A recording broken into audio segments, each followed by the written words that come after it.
Bismillahirrahmanirrahim.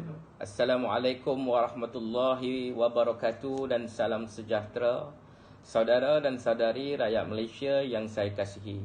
Apa khabar semua? Saya harap saudara saudari sihat walafiat. Pertamanya bersyukur saya kehadrat Allah Subhanahu wa taala. Pada hari ini kita masih diberi ruang serta peluang bagi menghirup udara segar bersama keluarga tersayang. Saya faham dengan apa yang anda semua sedang lalui sekarang ini. Ianya adalah satu perkara atau tempoh yang amat sukar bagi setiap rakyat Malaysia hadapi. Khususnya para usahawan, peniaga, penjaja serta peniaga IKS. Saya turut merasai setiap denyut nadi golongan ini kerana saya telah duduk di kerusi sebagai pemimpin usahawan bukanlah baru sehari dua, malah hampir 5 tahun. Telah ribuan insan yang bergelar usahawan saya temui. Saya bimbing serta bantu mereka. Saya sedar mungkin Dewan Ekonomi Keusahawanan Malaysia ada terlepas pandang atau tersilap gerak atur perancangannya. Namun agenda, tujuan serta visi dan misi masih di landasan yang tepat. Menyedari keperitan serta kepayahan yang dilalui oleh golongan usahawan ini, pihak DEUM akan menyusun gerak langkah yang lebih efektif bagi mengawal serta mengimbangi ekonomi para usahawan. Saya memohon para usahawan yang terjejas untuk terus bersabar sebelum menerima bantuan dari kerajaan. Saya juga yakin bahawa kerajaan hari ini yang dipimpin oleh Yang Amat Berhormat Tan Sri Muhyiddin bin Haji Yassin tidak akan melupakan serta mengabaikan para usahawan yang sedikit sebanyak menyumbang kepada pertumbuhan ekonomi negara.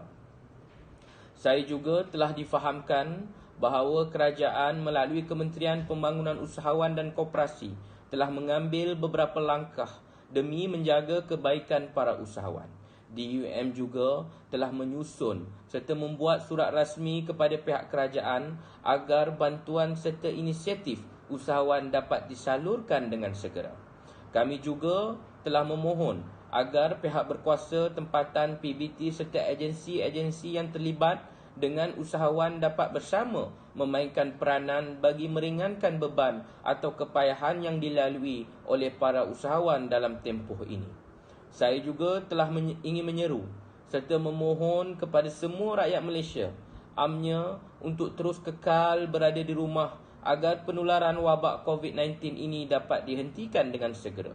Hal ini adalah kerana saya ingin melihat semula setiap usahawan dapat menjalankan aktiviti mereka seperti sedia kala. Oleh yang demikian, peranan dari setiap rakyat amatlah dipohon serta diharapkan bagi tujuan kita semua dapat hidup seperti biasa serta dapat menjalankan aktiviti harian kita. Saya turut menyeru kepada seluruh rakyat Malaysia untuk terus berdoa agar supaya Malaysia akan terus mencapai penurunan jumlah kes positif COVID-19 dan peningkatan jumlah kes yang sembuh.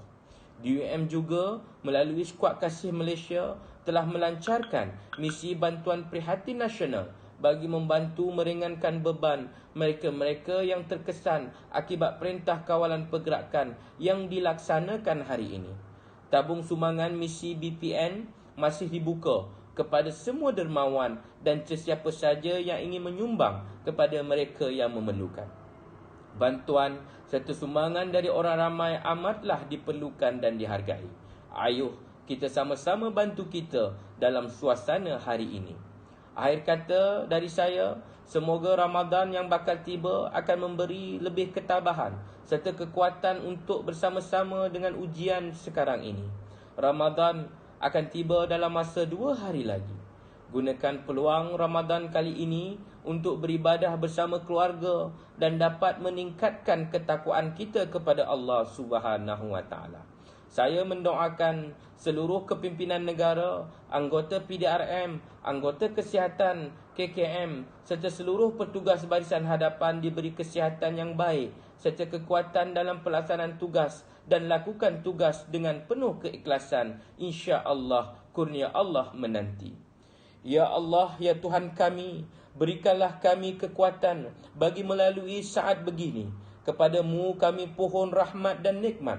Kau sembuhkanlah mereka yang terkena jangkitan COVID-19 ini, serta kau lindungilah kami semua dari wabak ini. Sesungguhnya kaulah Maha Penyembuh dan Maha Penyayang. Sekian, terima